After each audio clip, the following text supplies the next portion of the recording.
You can curse anyone, but you should not do that because it's like sending the devil to the person. And once the person is not protected, they will be hit by the curse. But, listen carefully. If you curse someone and that someone is protected, your curse will go back to you. Either way, protected man siya o hindi, tatamaan ka rin.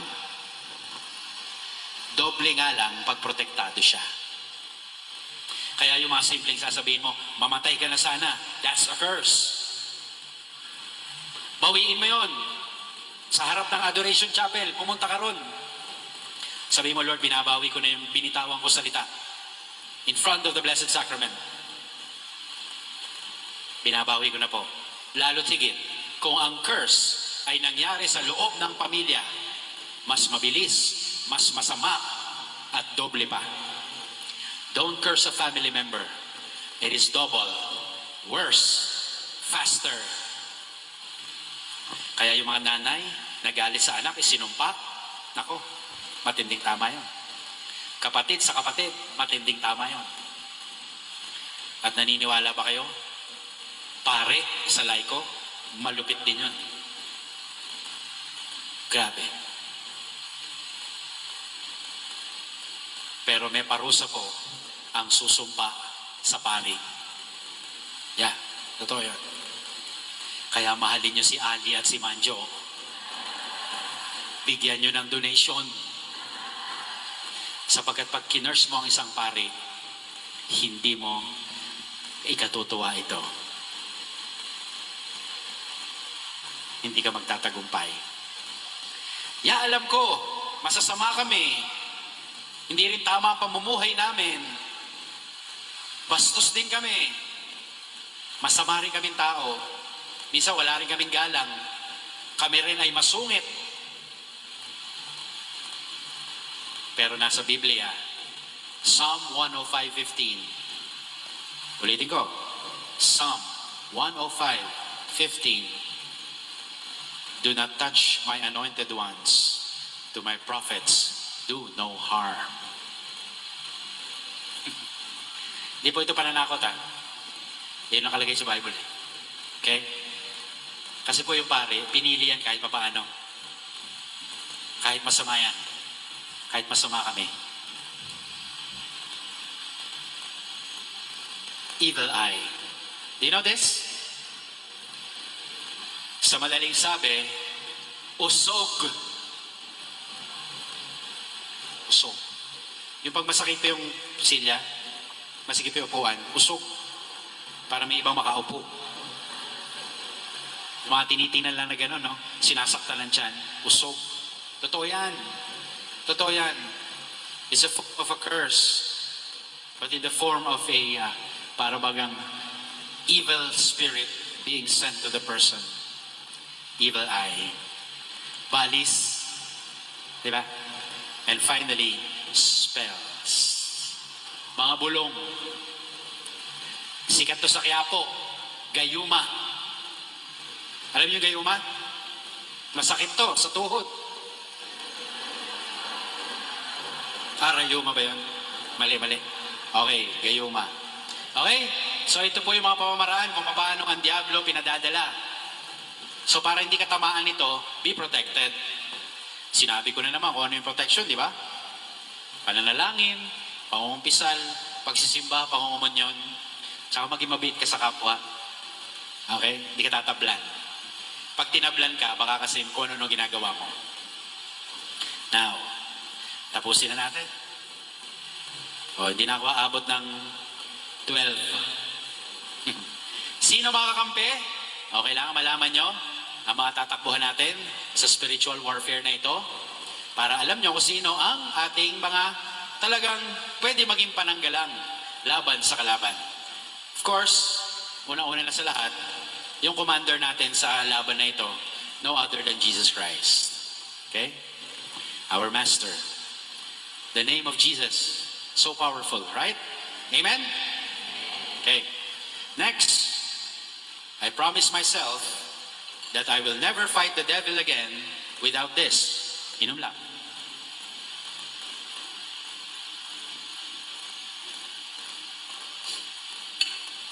I will never fight again the devil without the Blessed Mother, Our Lady of Light.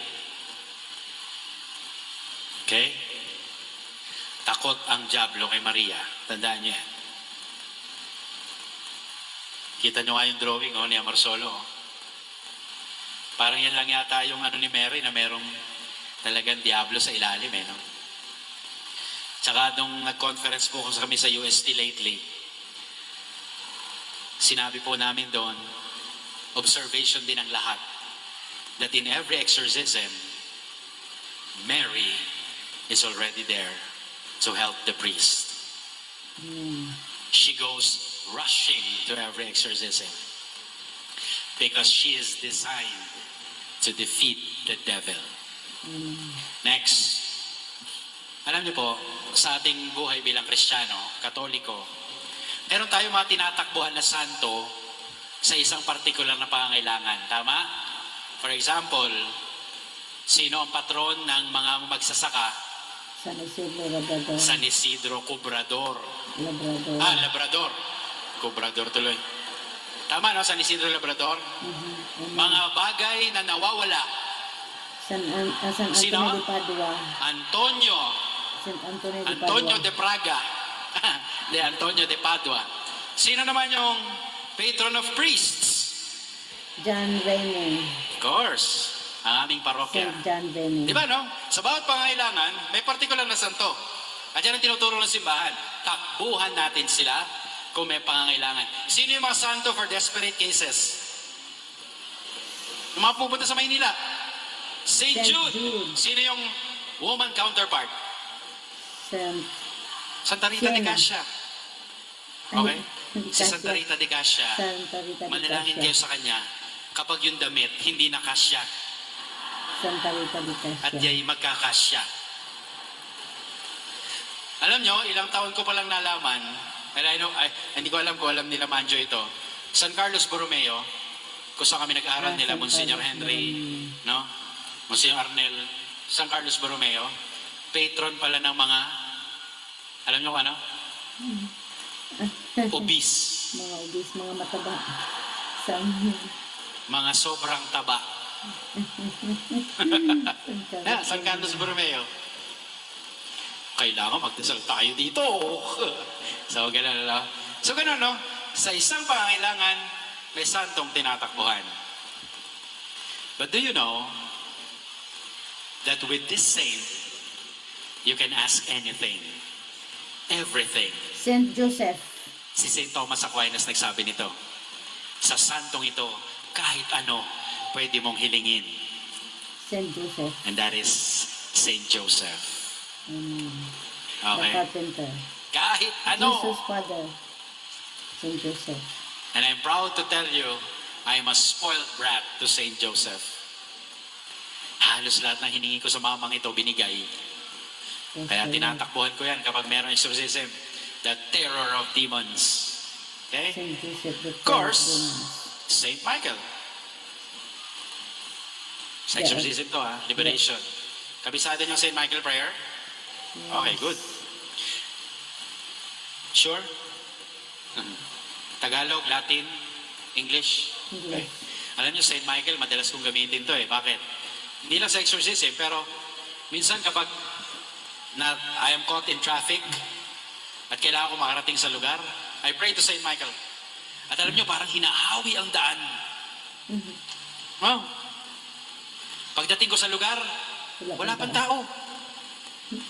Hindi pa na dun. Mali. Alam niyo, may nangyari ng gano'n Nag-usap kami ni Father Rock.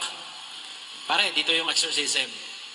Sabi ko, sige pare, punta na lang ako dyan. Tanda-tanda ko yun ang usapan. No? Ngayon, pumunta ngayon ako doon sa lugar kung saan nag-usap. Nagtataka ako, walang traffic. Usually, natatraffic ako Tsaka may aberya. Sabi ko, napaka-smooth naman. Alam niyo kung bakit? Ang huli palang usapan, doon sa parish ko. Si Rock nandoon, ako umalis. Sabi ko, Pards, ba't nandiyan ka? Eh dito usapan natin ah. Sabi ko, ginulo na naman tayo ako. No? So bumalik ako, doon na nagka-aberya. But with the help of Saint Michael, nakaraos naman. Sino pa? Oh, kilala niyo yan. Oh, lakas niyan. Sino pa? Siyempre, huwag niyo kakalimutan yan. Terror din yan ng demonyo. Isa pa, Gemma Galgani. Hindi ko alam kung kilala niyo to. I-search ninyo, matindi yan. Okay? Binibigay ko na lang ha. Hindi ko naman kailangan sabihin ng buhay nila eh. Catherine of Siena. Lalo na ito, oh. Teresa of Avila. Anthony of the Desert. Parokya sa Town and Country. Bago, kay Father Roy Crucero. San Antonio Abad. Siya yun. Ito, favorite ko.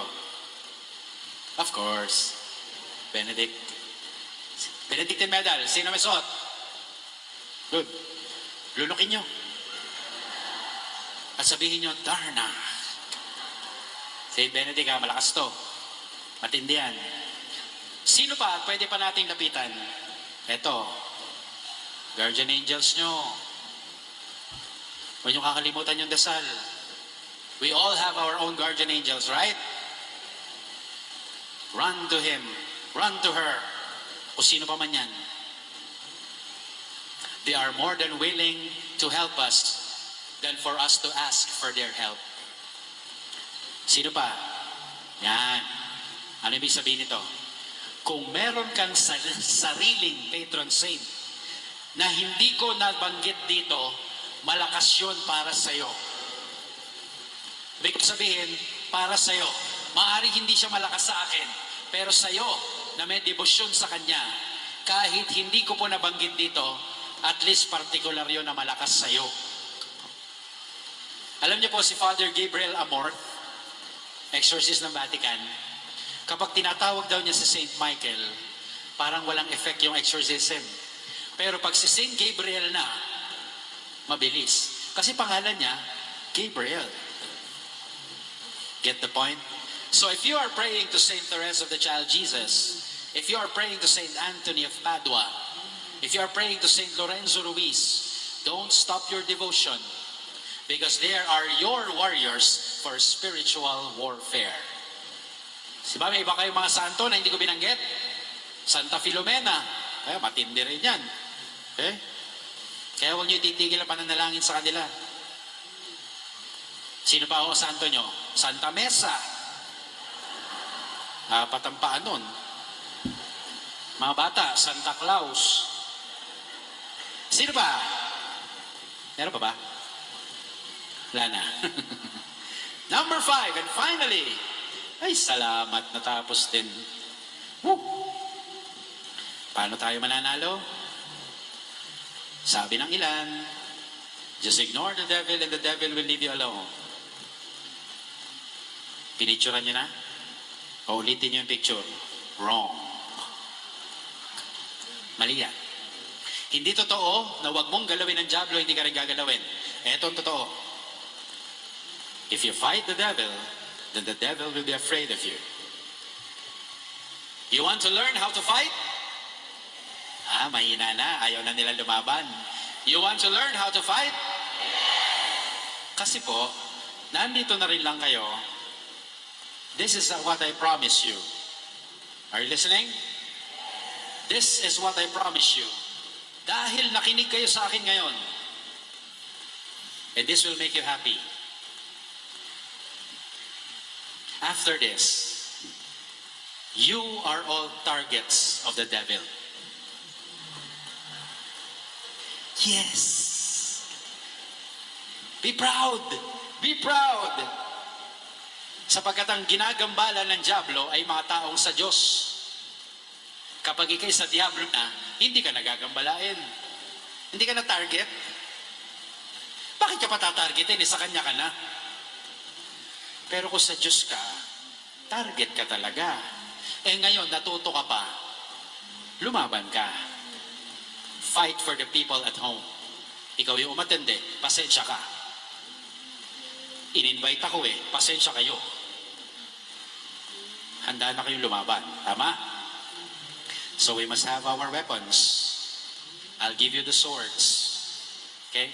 Kanina binanggit ko na yung shield Ano? Simple lang, di ba? Dasal, kumpisal, mabuting asal, misa, komunyon. Shield yun.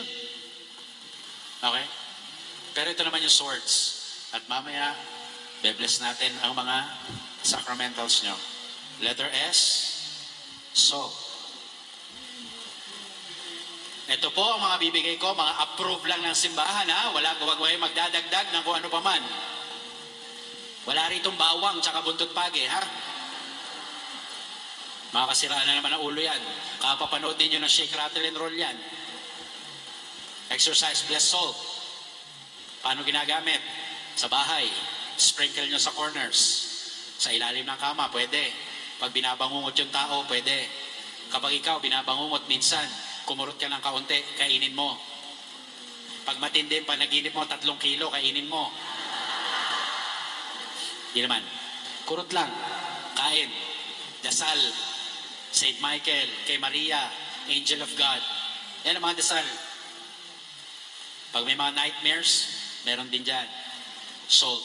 It should be exorcised and blessed. Next, W. Ano yung W? Water. Water. Preferably, tubig na naiinom. Exorcise blessed. How do you use this?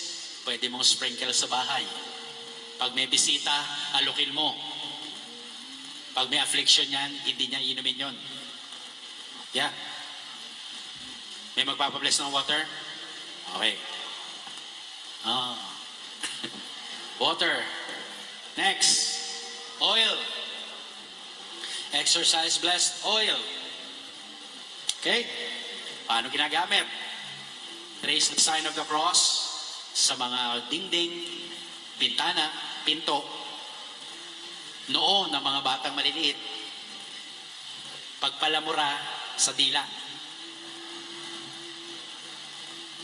Gawin nyo to sa bahay ninyo. Lagyan nyo yung bahay nyo ng salt, water, oil. Sinisiguro ko sa inyo, aalis ang masamang spirito. Makikita mo, nag-iimpake na ang biyanan mo. Hindi, may pupuntahan lang. Kayo naman, masyado naman kayo. Buti na lang, wala akong biyanan. Okay, yun ang oil ha.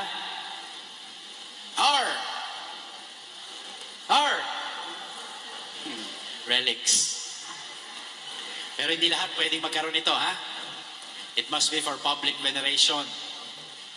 But I, as an exorcist, I requested some priests para mabigyan po ako ng relic for exorcism. And by the grace of God, I was able to acquire a relic of Saint Padre Pio, yung kanyang dugo at tubig na nasa isang cloth. The skin of Saint Anthony of Padua, part of the body of Saint Gemma Galgani, of John Vianney, binigyan po ako ni Bishop Roberto, and the rock that came from the cave of Saint Michael where he appeared. So ginagamit ko po yon for exorcism. At any rate, kung wala po kayo nito, huwag kayong mag-alala. Okay lang? Huwag kayong kukurot sa biyanan nyo at relic yun. Hindi. D. Ito yung sinasabi ko po, na instead of mga pampaswerte, maglagay sa bahay ng mga devotional images or divine images. Like an image of a saint. Not necessarily Padre Pio, pero mga imahe ng mga banal sa tahanan. Imahe ng mga anghel. 3 lang na pangalan. Imahe ng mahal na Birheng Maria. Parokyano kayo dito. Sana naman may larawan kayo sa bahay ng Our Lady of Light. No? Or kung hindi man, edi yung mga idol ninyong mga title ni Mary. Ako po, just a sharing, my favorite is Our Lady of Guadalupe. Okay? And of course, wag naman sanang mawala ang imahin ng Panginoong Jesus sa bahay niyo. Ha? Dami naman yan eh. Santo Niño, Divine Mercy. Meron doon ano? Sacred Heart, Christ the King. Yan. Ingatan po yung mga Santo Niño ha, na mga counterfeit. Ibig sabihin, pati po yung mga Santo Niño, pinapakialaman ng Diablo yan. Alam niyo po yung Santo Niño de la Suerte? Yung pana na Santo Niño, may mga pera. Superstitious yun, huwag ganun. Mas safe po kung titingnan niyo po yung Santo Niño na galing sa Cebu, ganyan, de Praga. Okay? And finally, sacred objects. What are these? At ito po ang mga ilan sa pinapayagan ng simbahan lang. Of course, candles. Exorcise blessed candles. Incense. Hindi po yung pang-inchik ha. Alam niyo yung mga pula? Hindi yun ha. Superstitious yun. New Age yun. Ito, insenso ng simbahan. Ayan. Do you have that? Nakita niyo yung likod, may mga letters, no? Ano pa?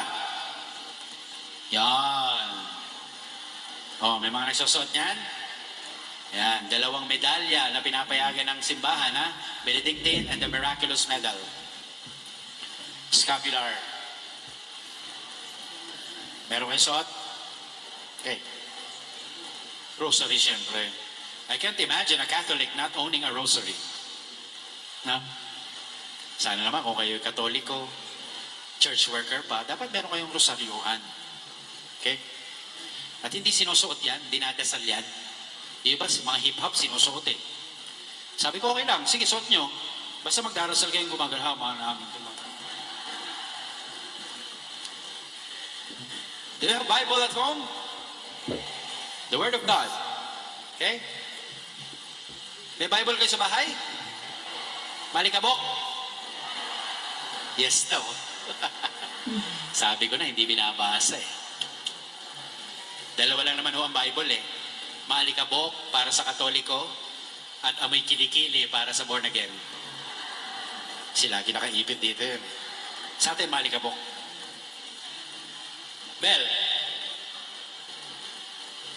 Ako po mula nung naging exorcist 10 years ago, tuwing December 31, pagkagat ng alas 12, after kneeling down before an image of the crucifix, I go around the convent and ring the bell. Matindi pong pangtaboy ng masamang spirito ang exorcised blessed bell. Di ba kayo nagtataka kung bakit ang mga simbahan may bell? Kasi hindi lang ito pangtawag ng tao, pangtaboy din to ng masamang spirito. At yun ang prayer sa mga bells, na sa tuwing ito'y tutunog, ang lahat ng mga diablo sa paligid nito ay magkalasan at umalis. Kaya kung sa tunog na bell, naaasiwa ka, mag-isip-isip ka. Tumutunog ba bell dito? Yung mga malapit dito, baka nasa lakas naman ng bell na yun. Eh, tingnan mo, baka diablo ka. Bless the Lord. And of course, the crucifix. Amen. Thank you po. Thank you, Father.